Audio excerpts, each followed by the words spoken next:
అందరికీ నమస్కారం. నా పేరు హరికృష్ణ, ఆర్కిటెక్ట్. సో నా ఎక్స్పీరియన్స్ నేను స్టార్ట్ చేసింది 1996లో నేను నా కెరీర్ స్టార్ట్ చేశాను. టోటల్గా 24-25 ఇయర్స్ ఎక్స్పీరియన్స్ నాకు ఈ ఫీల్డ్లో, ఐదర్ ప్లానింగ్ ఆర్ కన్స్ట్రక్షన్. నా రెండిట్లో కూడా నాకు ఈ ఎక్స్పీరియన్స్ ఉంది. సో చాలా డిజైన్స్ చేశాను, ఒకటనే నేను చెప్పలేను, but I can't say that this is the స్పెసిఫిక్గానే. I made lot of designs in residential, architectural, commercial, pharmacy, industrial, what not is nothing else. Convention centers కూడా నేను డిజైన్ చేశాను. సో ఈ ఎక్స్పీరియన్స్లో డిఫరెన్స్ బిట్వీన్ ద ఆర్కిటెక్ట్స్కి basic ప్లాన్స్కి difference ఏంటంటే, ఇల్లు కట్టుకునేటప్పుడు క్లయింట్ ఆర్కిటెక్ట్స్ దగ్గర ఎందుకు వస్తారని చెప్పాలనుకుంటే, సో వాళ్ళు ఇదివరకంటే ఆర్కిటెక్ట్స్ అంటే ఐడియా లేదు, చాలామందికి తెలియదు. 96-2000 వరకు కూడా ఆర్కిటెక్ట్స్ అంటే వాళ్ళు ఏం చేస్తారనేది only they knows the civil engineers can do either demolition or planning. But when the starts of the architecture start అయింది ఎప్పుడంటే 2004-05 నుంచి కొద్దిగా ఆర్కిటెక్ట్స్ మీద అవగాహన వచ్చింది, అవేర్నెస్ వచ్చింది కూడా అప్పుడే. 96లో కూడా రాలేదు, 2004-05 దాకా కూడా రాలేదు.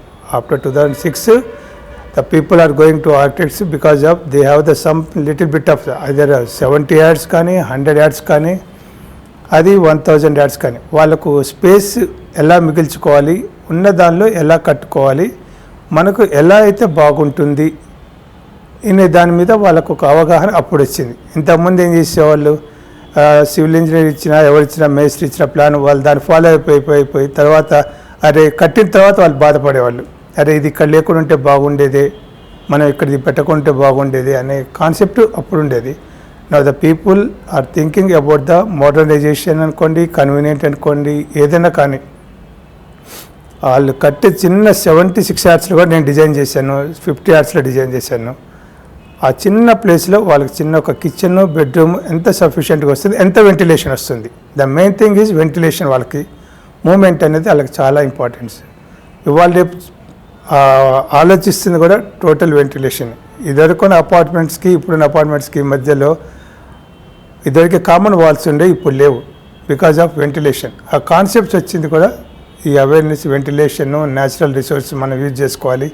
At the safe of health కూడా వాళ్ళకి కొన్ని వచ్చినాయి.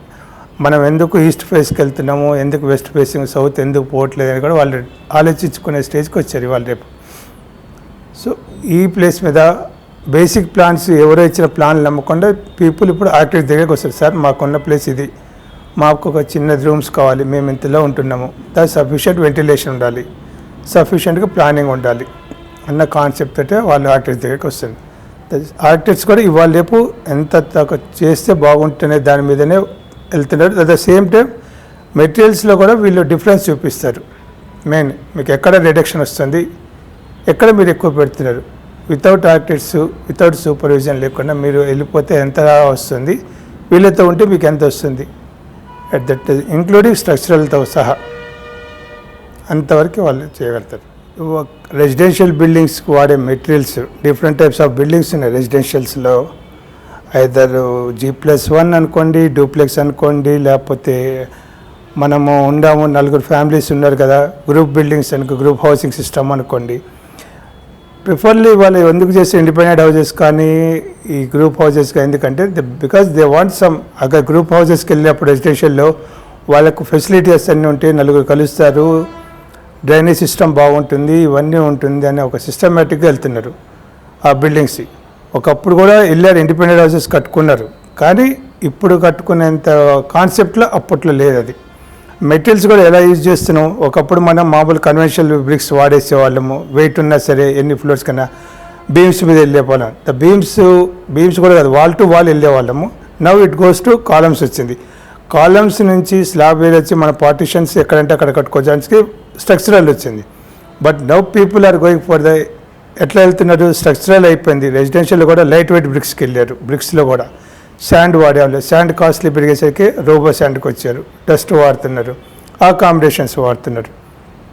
మనం ఇప్పుడు వెళ్తున్నది ఏంటంటే ఈ ఏదైతే లోడ్ బేరింగ్ స్ట్రక్చర్స్ కానీ స్ట్రక్చరల్ కానీ వెళ్తున్నాం, కాలమ్స్, వీటికంటే కూడా ఇంకా లైట్ వెయిట్ బ్రిక్స్కి వెళ్తున్నాం. దానికోసం మనం పక్క నుంచి light weight bricks, convention bricks వదిలేసేసి మామూలు లైట్ వెయిట్కి వెళ్తేసరికి ఏమవుతుందంటే పైకి వెళ్ళేసింది లైట్ వెయిట్ తగ్గి బిల్డింగ్ బాగుంటుంది అనే కాన్సెప్ట్ తోటి మనం ఇప్పుడు కింద గ్రౌండ్ ఫ్లోర్ మామూలుగా కట్టే పైన వెళ్తున్నాం. ఇంకా కమర్షియల్లో కొంతమంది ఏమవుతుంది ఏఏసీ బ్లాక్స్ వాడుతున్నారు. AAC blocks is useful for the time consuming.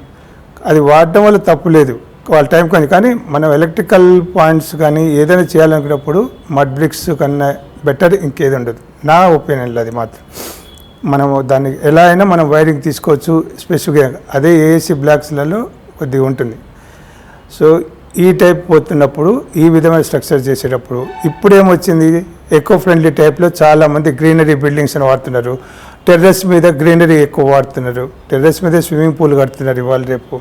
ఎందుకంటే ఆ వాతావరణంలో మార్పు, మన హెల్త్ కండిషన్స్ పాడవుతున్న ఇష్యూస్ని పెట్టుకొని ఎకో ఫ్రెండ్లీ టైప్లో ఇల్లు కట్టుకోవడానికి వెళ్తాను. అది చిన్నదైనా పెద్దదైనా ఇంటి ముందు మొత్తం చెట్లు పెంచడం, పైన పెంచడము.